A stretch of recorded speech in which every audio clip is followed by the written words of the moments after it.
We call this the Joe Shrine.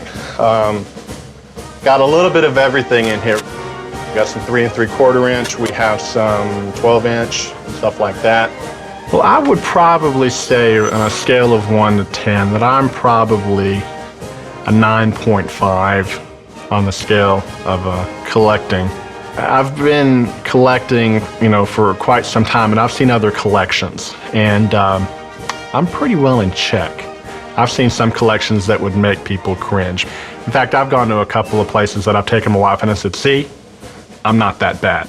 Okay, this right here, it's a little bit rickety, but this is actually an adventure pursuit craft from the late 70s. So this is kind of one of my personal favorites. Obviously, as you can tell, it's broken to all bits and back. Well, what Hasbro did back in the 60s is they made a couple of tweaks on the figure. Most noteworthy on this is that it actually has the thumbnail. I don't know if you can get that.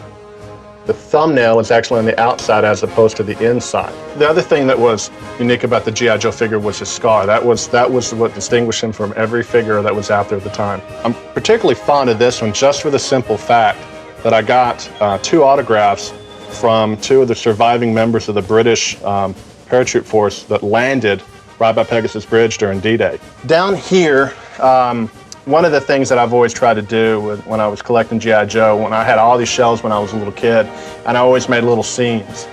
And I've always believed about playing with your toys. So most of these are from when I was a kid, just from a private collection. I didn't pick them up off eBay or anything.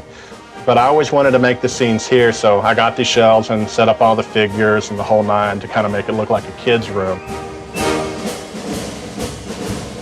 I try to keep it in check.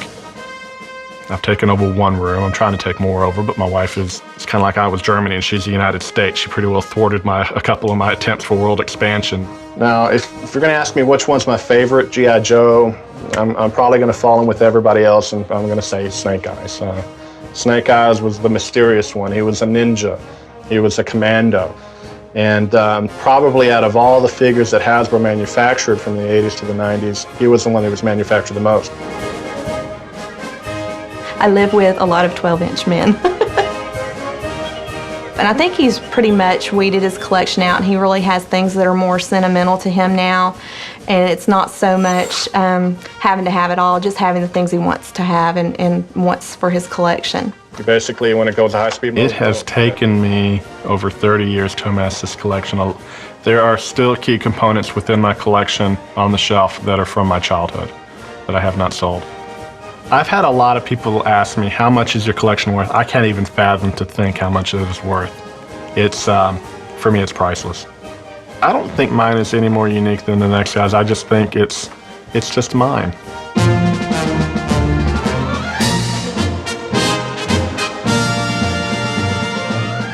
My friend John and I started Gay G.I. Joe Theater as a thing for our student newspaper in 1997, 1998 now.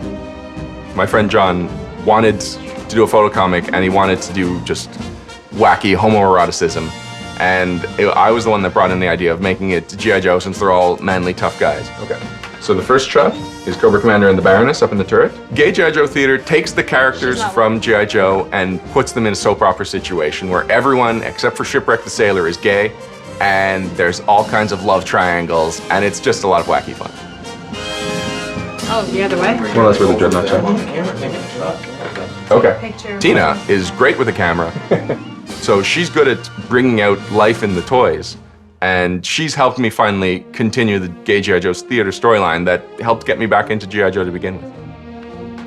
Okay, that looks all right. Now just one over his shoulder. When we do the dioramas together, I really enjoy the fact that we kind of bring both of our creativeness together to build something together. Do you know the story up until now? It's fun to see the final product. The point of the shot is more that Cobra Commander's looking over the edge, not exactly what he's seeing. It's nice to know that when I do something or when I have an idea that I can turn to Tina and say, hey, do you want to do a Gay G.I. Joe Theater shoot today? Or I painted some customs, I want to show them online. Can you take a couple of pictures with them? So it's nice knowing that, first of all, she won't roll her eyes and just like, no, you lunatic.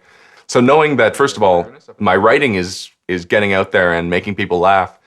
And second of all, that we can have this much fun writing these things and other people can have just as much fun reading them. That's inspiring.